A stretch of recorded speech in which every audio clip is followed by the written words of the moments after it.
It all started with a wrong number, a simple, innocuous text message that wasn't meant for me. Miss me yet? It read. I should have deleted it. I should have blocked the number and gone on with my perfectly curated, perfectly boring life with my husband, Mark. But I didn't.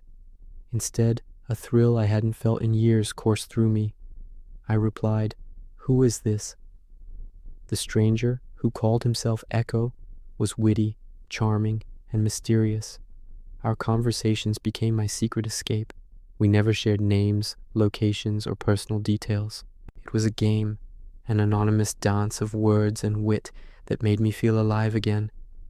Mark and I had been married for 5 years, and somewhere along the way, the spark had faded into a comfortable, predictable routine. I loved him, of course, but the passion was gone, replaced by shared calendars and polite conversations about our day. Echo filled that void. He saw a side of me that had been dormant for years, the adventurous, spontaneous woman I used to be. The game escalated. We'd leave each other anonymous notes in coffee shops, a single flower on a park bench we'd both described. It was exhilarating, a high-wire act without a safety net. I felt a pang of guilt, but I rationalized it. It wasn't physical. It was just a fantasy, a harmless flirtation with a ghost. Echo made me feel seen, desired. He listened to my dreams, the ones I'd long since packed away. He challenged my thoughts and made me laugh, a deep, genuine laugh that I realized I hadn't shared with Mark in a very long time. One evening, Mark came home excited. "You'll never guess who's back in town. My best man, Alex. He's been traveling for the last year. I've invited him over for dinner tomorrow night." Alex. I'd only met him a few times before our wedding. He was Mark's childhood best friend, a free-spirited photographer who was always on the move. I remembered him as being quiet and observant, with intense eyes that seemed to see right through you. I was happy for Mark. He'd missed Alex terribly. The next night, I was putting the finishing touches on dinner when the doorbell rang. Mark opened it, and a chorus of laughter and back-pounding filled the hallway. "Come on in, man. It's been too long," Mark yelled. I walked out of the kitchen, wiping my hands on my apron, a polite smile ready for our guest. And then I saw him. Standing there, next to my husband, was Alex, and he was smiling at me. It was a familiar smile, a smile I knew intimately, even though I had never seen it in person. My heart stopped. It was Echo's smile. The world tilted on its axis. My secret world and my real world collided in my own hallway. The stranger I had been pouring my heart out to, the man who represented everything my marriage lacked, was my husband's best friend. He stood there, his eyes locking with mine, and in that split second, I saw recognition, surprise, and something else. Something that looked a lot like panic. My mind raced, replaying every text, every secret shared. Had he known? Had this all been a twisted game for him from the start? Dinner was a masterclass in tension. I could barely choke down my food. Mark, oblivious, chattered on about old times, laughing and joking with Alex.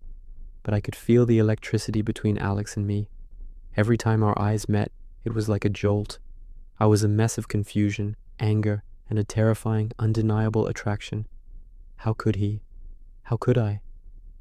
The man I had been falling for, this phantom lover, was a real person who had been in my life all along, standing right next to the man I had vowed to love forever.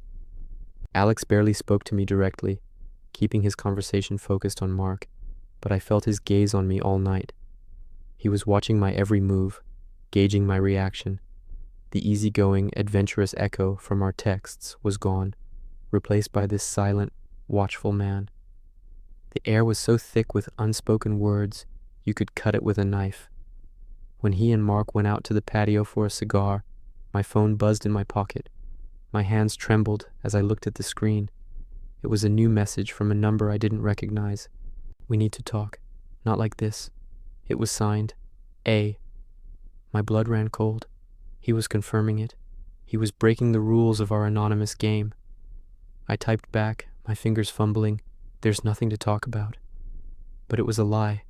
There was everything to talk about. Later, As Mark was walking Alex to the door, Alex turned to me. "It was a pleasure to see you again, Clara. You look happy." The way he said happy was laced with a meaning only I could understand. It was a question and a statement all in one. The door closed, and I was left alone with my husband, who was grinning from ear to ear. "Isn't it great to have him back?" he asked. I just nodded, my mind a whirlwind. The next few days were torture. Alex started coming around more often. Barbecues, game nights, guys' nights in with Mark. Every time he was in my house, my home, it felt like a violation, a constant, living reminder of my betrayal, and his. We orbited each other carefully, polite strangers in front of Mark, but the undercurrent was always there. The stolen glances, the moments we'd accidentally brush past each other in the kitchen, sending sparks up my arm. I tried to hate him, I really did. He had deceived me. He had inserted himself into my life under false pretenses, but I couldn't forget the connection we'd had. The echo I knew was still there, hiding behind those guarded eyes. One afternoon, Mark had to work late, and Alex showed up, supposedly to drop something off for him. We were finally alone. "Clara, we have to talk about this," he said, his voice low and urgent. "I didn't know it was you, not at first." He explained that the initial text had been a genuine wrong number, meant for someone else. But my reply had intrigued him. He was lonely, traveling all the time, and our anonymous connection became an anchor for him, just as it had for me. He swore he only figured out who I was about a month ago, when I mentioned my husband's name was Mark and he was an architect, just like his best friend. "Why didn't you stop?" I demanded, my voice shaking with a mix of anger and hurt. "Why did you let it continue, knowing it was me?" He looked at me, and for the first time, the mask fell away. I saw the real Alex, and he looked just as lost as I felt. "Because I was falling for you," he confessed, his voice barely a whisper. "The you in those texts, the real you. And I was a coward. I didn't know how to stop, and I didn't want to." My carefully constructed anger began to crumble. He hadn't been playing a cruel game. He had been trapped in it, just like me. We stood there in the silence of my kitchen, the truth hanging between us, heavy and fragile. The fantasy was over. This was real.